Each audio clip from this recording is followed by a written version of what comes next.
Islam, la oferta clara: sométete o muere. Combatid contra aquellos que han recibido la Escritura, judíos y cristianos, que no creen en Alá ni en el último día, ni prohíben lo que Alá y su mensajero han prohibido, ni siguen la religión de la verdad, hasta que paguen el tributo, dinero de protección, gustosamente, sintiéndose humillados. Corán 9, 29. Mientras nuestras sociedades se entretienen discutiendo sobre chismes de celebridades, el matrimonio homosexual y los baños de género neutro, la islamización de Occidente continúa inexorablemente. Con cada atentado terrorista islámico desde el 11S, nuestros líderes y los medios se apresuran de nuevo a lavar el cerebro al público, repitiendo que el Islam es la religión de la paz. Al mentir por el Islam y fingir que es una religión de paz, la élite adopta la posición de dhimmi frente al Islam. Bajo el Islam, el dhimmi es un cristiano o judío que puede ser protegido de ser asesinado por los musulmanes siempre que muestre solo respeto y sumisión al Islam. Como Bad Yeor dejó claro tantas veces en los últimos 40 años, la negativa a criticar al Islam solo refuerza la posición de sus seguidores. Los kufar que ocultan las doctrinas de guerra del Islam y su historia de conquistas y subyugación bien podrían ser musulmanes. Algunos musulmanes sí les dicen la verdad a los kufar sobre la doctrina islámica y la historia del Islam, y esos musulmanes son tachados de extremistas. Pero nuestros líderes son mucho peores que esos extremistas, porque, a diferencia de ellos, mienten sistemáticamente a su propio pueblo. Hasta la gran mentira promovida tras el 11S, había expertos de prestigio que asesoraban a los gobiernos. Esos expertos dejaron claro que la guerra es tan fundamental para el Islam que los musulmanes dividen el mundo en la casa del Islam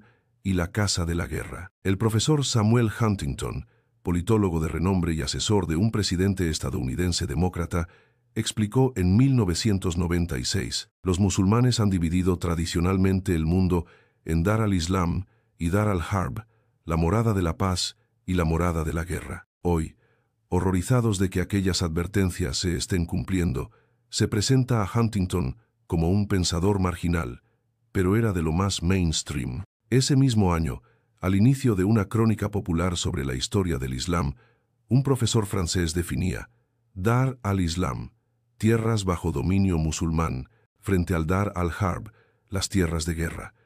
Es deber de todo musulmán contribuir a ampliar el Dar al-Islam por medios violentos o pacíficos, yihad.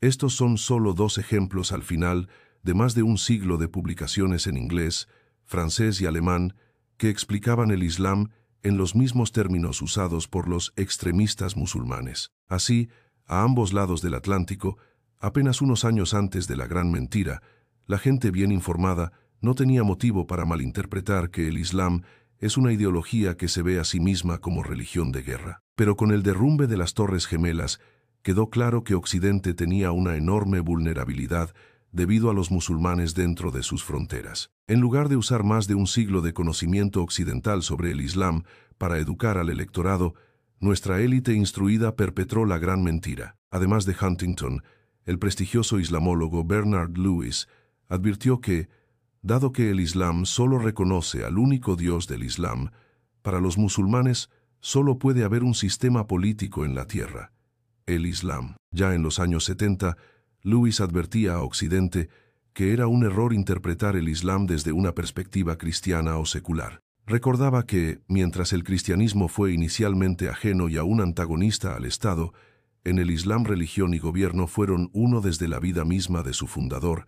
Mahoma no murió en la cruz, sino que fue profeta, soldado y estadista, jefe de Estado y fundador de un imperio, y sus seguidores se sustentaban en el éxito militar como prueba de aprobación divina. Hay más precisión e intuición en este breve pasaje de los 70 que en todo un año de comentarios contemporáneos de nuestra élite. Por tanto, hasta los 70 y 80, nuestros líderes, académicos y periodistas sabían perfectamente que el Islam es una religión de guerra y no de paz, inseparable del poder político y de un imperio que se extendía de Lisboa a Afganistán, con un sistema legal que sancionaba la guerra contra los infieles, la esclavitud o el apartheid para los kufar. En los 80, Lewis explicaba que la yihad es la lucha por imponer la dominación islámica al resto del mundo. La ley relativa a la yihad, como gran parte de la Sharia, tomó su forma clásica durante el primer siglo y medio de la era islámica,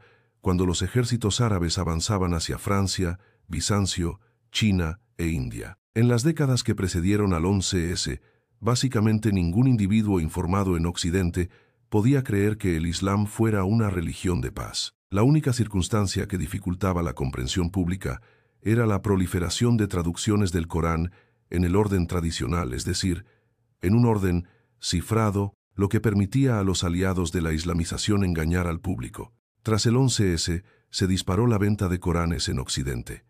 Los expertos académicos y el clero cristiano podrían haber explicado la abundante literatura secundaria en inglés que descifra ese núcleo, pero guardaron silencio. La traición de la élite quizá no tenga parangón en los últimos 1000 años de historia europea. Cuanto más yihad sufre Occidente, más nos mienten nuestros líderes repitiendo que el Islam es religión de paz.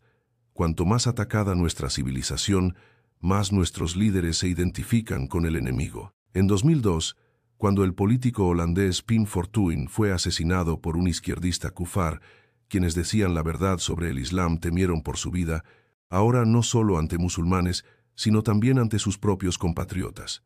Mientras tanto, universidades recibían dinero de monarquías petroleras para fomentar actitudes apologéticas. Así, escritores valientes fuera de la academia, Andrew Bostrom, Robert Spencer, Mark Steyn, Bat Ye'or, etc., llenaron el vacío. La élite intenta minimizarlos tachándolos de islamófobos. Por ejemplo, Spencer y Pamela Geller fueron vetados de entrar al Reino Unido por un gobierno supuestamente de derechas, pese a apoyar la democracia y los derechos humanos y oponerse a la violencia. Años después, la misma política responsable del veto, Theresa May, siguió repitiendo la gran mentira. Los políticos británicos han mostrado continuamente sumisión al Islam, mientras insultaban al entonces candidato Donald Trump por proponer restricciones temporales a la inmigración musulmana. El doble rasero es asombroso.